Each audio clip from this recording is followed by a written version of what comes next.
दोस्तों क्या हो अगर हम आपसे कहें कि इस धरती पर ऐसे भी बहुत से जीव हैं जो मरने के बाद भी आपकी जान ले सकते हैं। हो सकता है कि आप हमारी बातों पर विश्वास ना करें, लेकिन ये बिल्कुल सच है।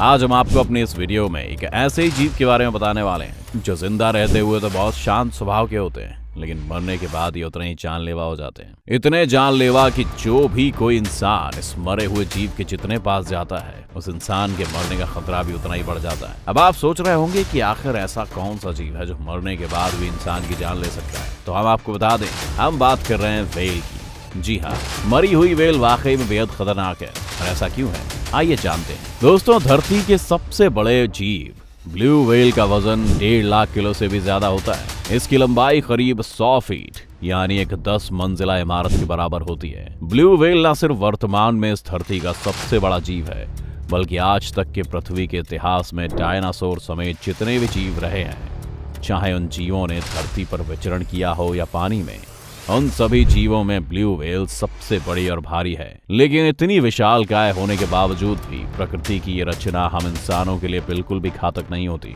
क्योंकि व्हेल शिकार नहीं करती। इतना बड़ा आकार होने के बाद भी इनका खाना बहुत ही छोटा होता है।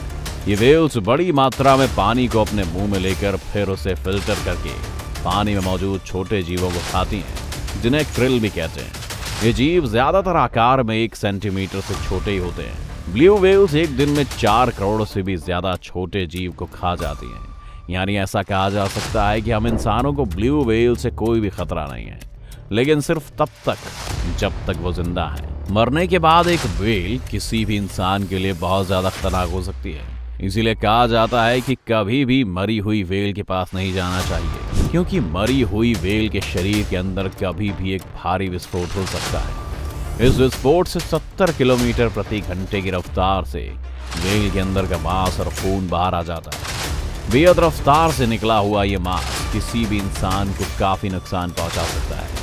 या हो सकता है कि वो इंसान व्हेल के शरीर के फटे हुए मांस के टुकड़ों के नीचे दबकर ही मर जाए। अब आप सोच रहे होंगे कि आखिर ये विस्फोट होता क्यों है, तो चलिए हम आपको इस सवाल का जवाब भी बता देते हैं। दोस्तों, अपने आकार के कारण व्हेल सबसे आकर्षक जीवों में से एक मानी जाती है। इसलिए समुद्र के किनारे या उसके आसपास जब भी कभी व्हेल तैर रही होती है, तो बड़ी संख्या में लोग इसे देखने के लिए उत्साहित हो जाते हैं। इसके अलावा बहुत से टूरिस्ट भी इसे गहरे पानी में देखने के लिए जाते हैं। अक्सर जब कोई व्हेल मर जाती है, तो समुद्र की जोरदार लहरों के कारण बहकर समुद्र के किनारों की तरफ आ जाते हैं। दोस्तों, अगर आपको भी कोई ऐसी व्हेल दिख जाए, तो जाहिर सी बात है आप भी तुरंत उसे देखने के लिए उसके नजदीक दौड़े चले जाएंगे। लेकिन हम आपको बता दें कि कभी भी अगर ऐसा हो, तो उस समुद्र के किनारे मरी हुई व्हेल को देखने वाली भीड़ का हिस्सा तो बिल्कुल ना बने। लेकिन अगर आप फिर भी व्हेल को पास से देख रहे हो, तो ध्यान रहे कि आपके और व्हेल के बीच कम से कम 70 फीट की दूरी हो। कभी भी व्हेल को छूने की या उसके ज्यादा पास जाने की कोशिश न करें, क्योंकि मरी हुई व्हेल के अंदर हुआ विस्फोट आपके लिए बहुत ज्यादा घातक हो सकता है। जब कोई व्हेल मरती है, तो जाहिर है उसकी नसों में बहने वाला खून रुक जाता है और सांस लेने की प्रक्रिया बंद हो जाती है। सांस लेने की प्रक्रिया रुक जाने की वजह से व्हेल के शरीर के अंदर भारी मात्रा में मौजूद कार्बन डाइऑक्साइड गैस बाहर नहीं निकल पाती। ये कार्बन डाइऑक्साइड व्हेल के शरीर के अंदर रसायनों के साथ मिलकर उसकी कोशिकाओं में एक तरह का तेजाब बनाने का काम करती है।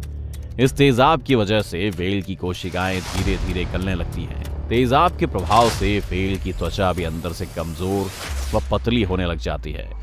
इसके अलावा व्हेल के फेफड़ों और पेट के अंदर करोड़ों तरह के बैक्टीरिया होते हैं। ये बैक्टीरिया उसके पेट में खाना पचाने का काम करते हैं। लेकिन व्हेल के मरने के बाद ऑक्सीजन न मिल पाने के कारण ये बैक्टीरिया भी मरने लगते हैं।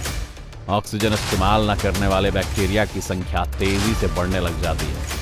ये बैक्टीरिया व्हेल के शरीर के अंदर मौजूद चर्बी, कार्बोहाइड्रेट और प्रोटीन खाने लगते हैं, जिसकी वजह से व्हेल के शरीर के अंदर के सारे अंग नष्ट होने लग जाते हैं। ये वही प्रक्रिया होती है जिसमें अपशिष्ट पदार्थ के सड़ने से बायोगैस का निर्माण होता है। मरने के बाद शरीर के अंगों के गलने और गैस बनने की प्रक्रिया सिर्फ व्हेल में नहीं, बल्कि इंसानों समेत सभी जीवों में होती है। लेकिन बाकी जीव व्हेल्स के मुकाबले काफी छोटे होते हैं और इनके शरीर में इन गैसों का निर्माण भी कम होता है। इतनी कम मात्रा में बनी गैस आसानी से नाक या मुंह जैसे छिद्रों से बाहर निकलती रहती है। क्योंकि व्हेल काफी बड़ा जीव है, इसीलिए उसके शरीर के अंदर ऐसे ही गैसों का निर्माण भी ज्यादा मात्रा में होता है और बहुत तेजी से होता है। वहीं दूसरी ओर व्हेल का शरीर इतना भारी होता है कि वो सिर्फ पानी में तैर सकता है। जमीन पर मरी पड़ी इतनी भारी व्हेल के वजन का दबाव इसके नाक और मुंह जैसे अंगों को बंद कर देता है। यानी एक तरह से व्हेल खुद के ही वजन के नीचे दब जाती है। व्हेल की त्वचा काफी मोटी और मजबूत होती है, इसीलिए इन गैसों का दबाव कई दिनों तक वो झेल लेती है। लेकिन समय के साथ व्हेल के शरीर के अंदर गैसों का दबाव बढ़ता ही रहता है और त्वचा कमजोर और पतली होती रहती है और नतीजा ये होता है कि वो किसी भी वक्त एक बड़े विस्फोट में बदल सकती है, जिसमें बहुत बड़ी मात्रा में तेजी से गैस बाहर आती है और इन गैसों के साथ ही खून और मांस के टुकड़े भी भारी मात्रा में बाहर निकलते हैं। ये विस्फोट व्हेल के आसपास मौजूद इंसान या अन्य जानवरों को सैकड़ों फीट तक दूर धकेल सकते हैं और गंभीर चोट पहुंचा सकते हैं। दोस्तों, जब किसी व्हेल की फूली हुई लाश समुद्र के किनारे पड़ी होती है तो समुद्री कर्मचारियों के लिए लाश बड़ी मुसीबत बन जाती है, क्योंकि ये लाश सड़ती रहेगी, जिससे आसपास के कई किलोमीटर का इलाका दुर्गंध से भर जाएगा। इस समस्या से निजात पाने के लिए समुद्री कर्मचारियों को व्हेल की लाश को कहीं दबा के ठिकाने लगाने की जरूरत होती है। लेकिन समस्या ये है कि लगभग 1.5 लाख किलो वजनी जीव को भला कैसे हटाया जाए। व्हेल को हटाने के लिए किसी क्रेन की आवश्यकता होती है, लेकिन कई बार क्रेन से हटाते समय दुर्घटना भी हो जाती है। क्रेन से हटाते वक्त व्हेल के शरीर में विस्फोट हो सकता है और ऐसा इतिहास में कई बार हो भी चुका है। इन्हीं सब कारणों की वजह से आपको सावधान रहने की आवश्यकता होती है और आप समुद्र के किनारे मरी हुई किसी व्हेल के ज्यादा नजदीक ना जाएं। उम्मीद है दोस्तों अब आपको पता चल गया होगा कि क्यों जिंदा से ज्यादा एक मरी हुई ब्लू व्हेल खतरनाक होती है। साथ ही अगर आपने भी कभी ऐसी ही किसी जिंदा या विस्फोट होती हुई व्हेल को देखा है तो हमें कमेंट बॉक्स में कमेंट करके जरूर बताएं। अगर आपको आज की हमारी वीडियो पसंद आई हो तो वीडियो को ज्यादा से ज्यादा लाइक करने के साथ साथ इसे अपने दोस्तों और रिश्तेदारों के साथ शेयर करना ना भूलें। साथ ही अगर आप हमारे YouTube चैनल पर नए आए हैं तो चैनल को सब्सक्राइब जरूर करें और अगर आप Facebook पर हमारी ये वीडियो देख रहे हैं तो हमारे Facebook पेज को जरूर लाइक करें। फिलहाल आज के लिए बस इतना ही। अब इजाजत दें। आपका बहुत बहुत शुक्रिया।